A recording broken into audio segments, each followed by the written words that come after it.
Hi hello welcome to my channel. అందరూ ఎలా ఉన్నారు? బాగున్నారా? నేనైతే మీకు ఒక వీడియో చూపిస్తా, చూడండి. నా వెనకాల ఉన్నారు కదా, అదే మా వీడియో అనమాట. ఈరోజు మా మేనత్త వాళ్ళు కొత్తపేటకి వెళ్ళి ఫ్రెష్గా కూరగాయలు అయితే తీసుకొని వచ్చిర్రు. చూడండి, అదేంటిది? ఇంకా చుక్క కూర, ఇంకా ఇంకా ఇంకా చెప్పు నువ్వే.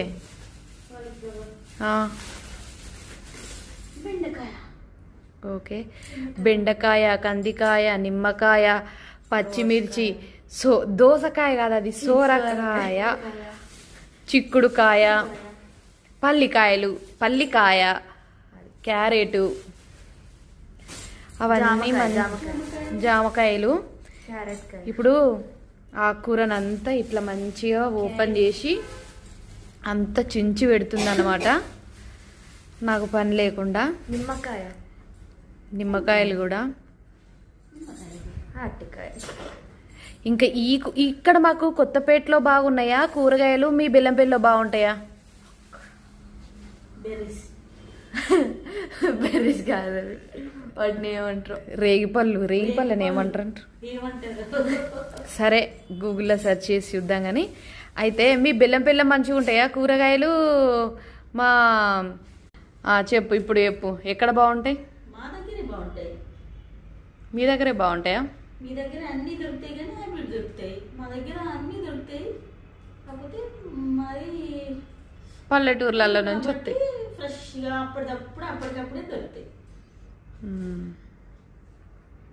మా మమ్మీకి కూడా అక్కడనే ఇష్టం. మా మమ్మీ అంటుంది, నేను అక్కడ నుంచి అన్ని టమాటాలు, వంకాయలు, చిక్కుడుకాయలు, అలచింతకాయలు అవి మోసుకొని వస్తా అన్నమాట. వంకాయలు మెయిన్ అయితే వంకాయలు పడి వస్తుంది. ఏంటి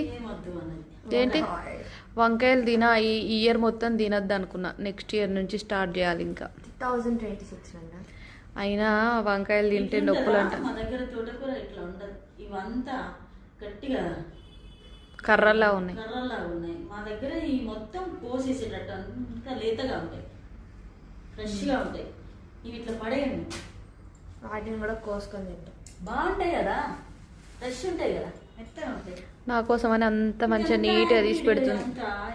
తిన్నా ఏముంటుంది తింటా. ఇప్పుడు ఏం చెప్తావు లాస్ట్ అండ్ ఫైనల్గా? బాయ్ చెప్పు. చూడండి,